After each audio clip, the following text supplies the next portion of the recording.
Hello mga katuhog! So for today's video ay ipapakita ko po sa inyo kung paano i-crochet itong Pinoy Christmas lantern. So napakadali po itong gawin. Pwede nyo ring gamitin yung scrap yarns nyo kasi maliit na amount ng yarn lang ang kailangan para makabuo ng ganito. So ang gagamitin ko po ay number 4 or medium weight yarn at 3.5mm crochet hook. Gagamit po ako ng multicolored yarn or depende sa yarn na kulay na gusto nyo.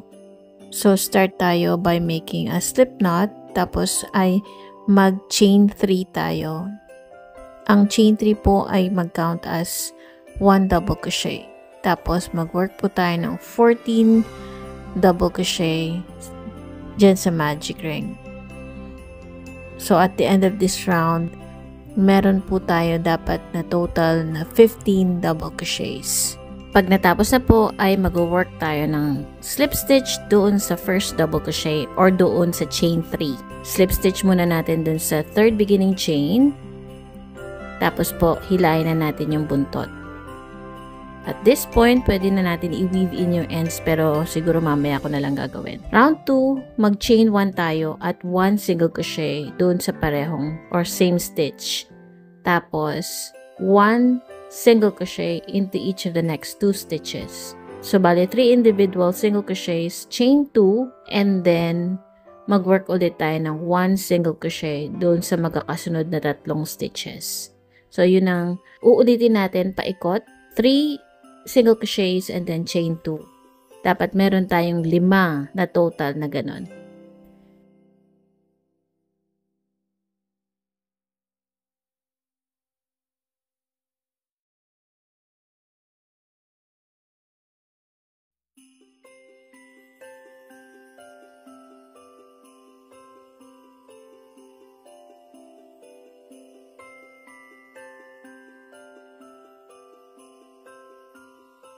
Pagdating natin sa last stitch, huwag kakalimutang mag-chain 2 bago mag-slip stitch sa ibabaw ng first single crochet na ginawa natin. Round 3 na tayo mga katuhog. So for round 3, chain 1, 1 single crochet doon sa chain 2 space. After natin mag 1 single crochet sa chain 2 space, mag-chain 7 tayo. 1, 2, 3, 4, 5, 6, 7 at gagawa tayong parang point ng star. So mag-start tayo sa second chain from hook, single crochet, susunod 1/2 double crochet, susunod 1 double crochet, susunod 1 treble crochet.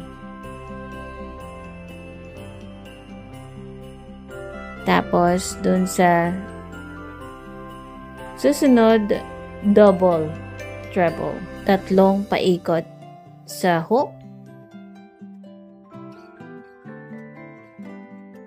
Doon sa last chain naman is mag-triple treble tayo. Ibig sabihin, ipapaikot ng 4 na beses and then insert sa hook, yarn over, pull through 2 loops each time.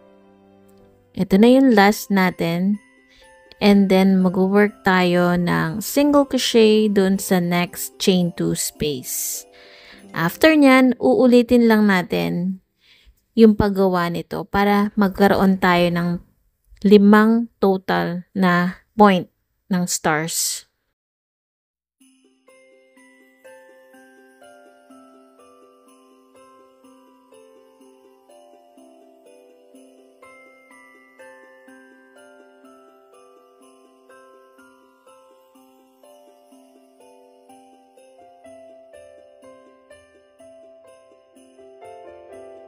Once makabalik na tayo at makabuo tayo ng 5 point ng stars, ang gagawin naman natin ay yung edging. Yun yung final round sa paggawa ng star.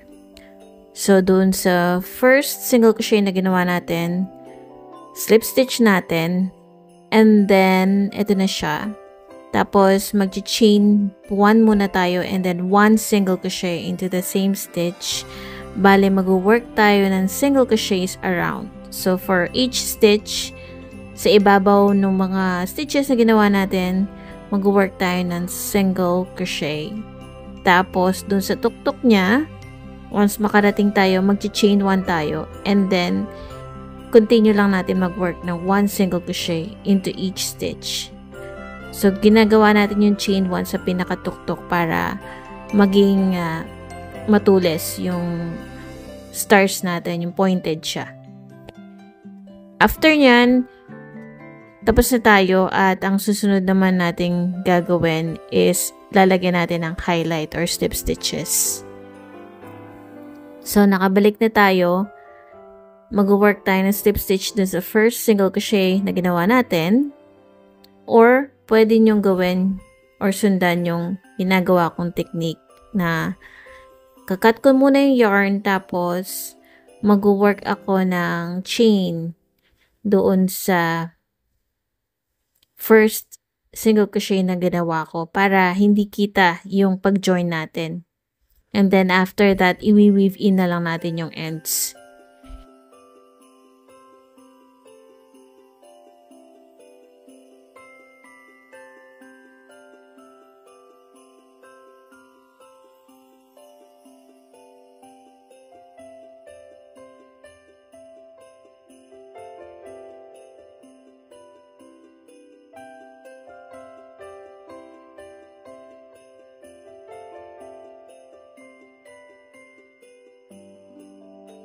Yung loop gagawin natin mamaya.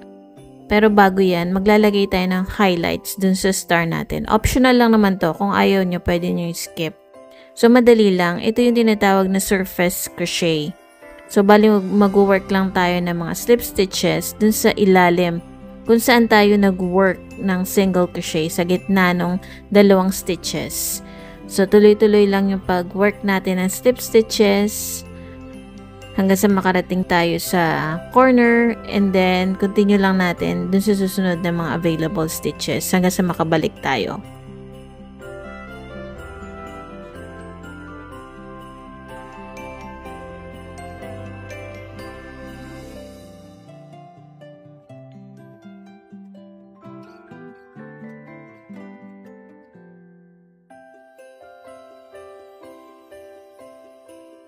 Once na makabalik na tayo, slip stitch natin dun sa last stitch na available, and then cut na natin yung yarn. So, gamit yung yarn needle, itutusok lang natin dun sa first chain na ginawa natin. Bali, gagawa tayo ng another chain around. Yun, para hindi kita kung saan tayo nag-join. Tapos, ibubuhol natin. Gawin nyo ng 2 beses para secured siya. And then, of course, i-weave in natin yung ends after that.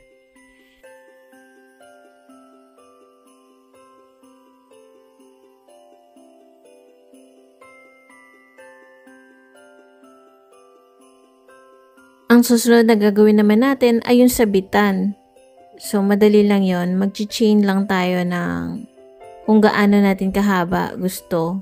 So, insert natin dun sa top part nung star. So, ang gagawin ko is chain 15, tapos dun sa same stitch, slip stitch, and then cut yung yarn, and then i-weave in natin yung ends sa likod.